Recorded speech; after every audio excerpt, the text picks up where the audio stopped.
Welcome to News West 9's West Texas View with Johnny Lou Avery. Welcome to the West Texas View. I'm Johnny Lou Avery, and we're going to start a series of really interesting programs about the International Herald of Truth. This is a program that was started in the 50s and has really mushroomed into a worldwide message, and you're going to meet Bill Brandt, who is the president and CEO of the Herald of Truth, and Larry Sanders, who is the director of development. And these two gentlemen are going to tell us a lot about the mission and the scope and just everything that you need to know about an organization that is taking the message of Jesus into the world. And it is my pleasure to welcome Bill and Larry. And before we start the program, I want us to get to know you a little bit. So Bill, tell us a little bit about your background and how you came to the Herald of Truth. Well, the truth be known is that I'm a Yankee. Grew up in New York City, did all sorts of public school and those kind of things. Finally went to Harding University, studied radio and television, went on to the University of Kansas, got my master's, and then kind of meandered doing management things along the way. In 2007, after being in Abilene with Disability Resources and Abilene Christian Schools, the chairman of the board said, "Bill, why don't you come and talk with us at Herald of Truth?" And I did. The interesting thing is that my interface with the Herald of Truth began in 1962. Living in New York, I was converted to Jesus by a gentleman by the name of Ed Rocky, who was converted himself by the Herald of Truth. 2007, I'm the president of Herald of Truth. I think God has a sense of humor. That's right. It's just, and there's some divine steps in that. That's exactly right. And we'll talk about those when we talk about Cuba as well. I live in Abilene now. My wife has just retired from the AISD, Abilene Independent School District, and I have two of my children of three live in Abilene. My youngest, my daughter, lives in Duncanville. And the three best grandchildren in the world live in Abilene with us. On that note, Larry, let's hear about you. That was way too prejudicial. But, truthful. I too am a born-again Texan. I grew up 18 miles west of Manhattan, New York, and heard in high school from a friend who had been transplanted from Odessa to the Texaco headquarters in Manhattan, New York, that in Texas, we play football all year long. And with that quote that I heard as a junior in high school, I had this image of eventually finding myself in Texas. So I made the decision my senior year to come to Abilene Christian University, came to Texas for the first time, and have never left. And I've never had the feeling of pride like I do now as a Texan.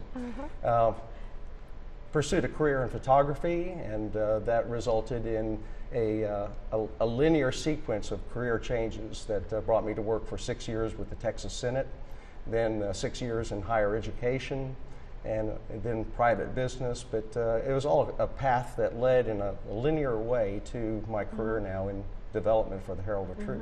And many of the people remember you and for your days of working as the legislative aide to Bill Sims, Senator Bill Sims. And Senator Frazier after that. And Senator Frazier after that, yes. But my funny story that I love for you to tell is about, of course, Bill Sims was very involved in the sheep and goat industry.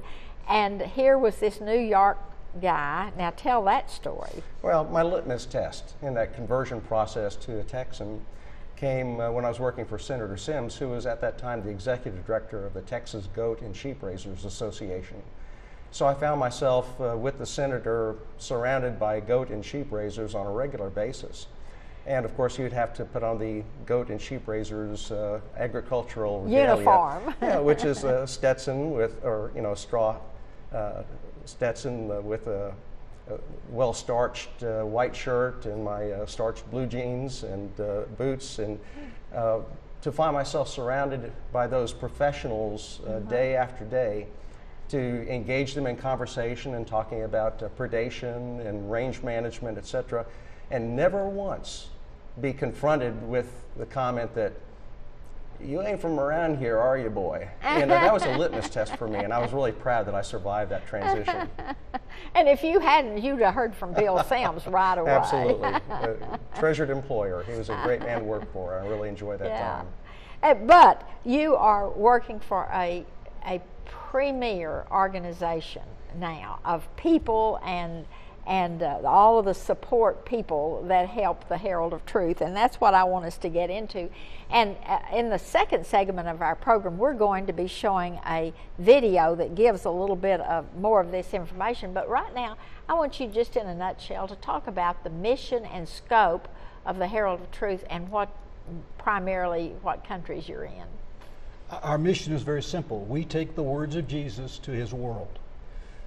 We have since 1952, in fact, February 10th, 2012 will be our 60th anniversary of doing this kind of service.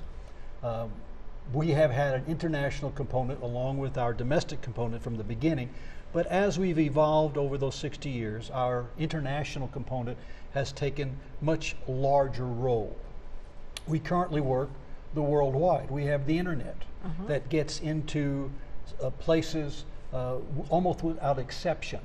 As an example, we have a couple of websites in Spanish. And who knew that there were people in Sweden who spoke Spanish?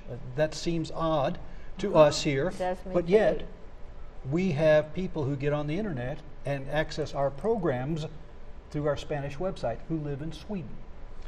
We also work specifically since 1985 in Cuba, which we'll talk about. We have worked for the last 15 years in the areas of Africa, East Africa specifically. We have worked in Spain since 1965, and thus Europe. And so we have tried to work all across the spectrum with the exception of the Asian area, and that's another area that we want to expand into. But still, through your television and internet, you're reached. We do. We reach all over. We have correspondents from China and from Indonesia and Malaysia, just part of that Pacific Rim. So we try our best to make sure that people have Bibles, that people are introduced to Jesus. Now, the phenomenal element is that we have 7 billion people on our planet currently. The 7th billionth was in October.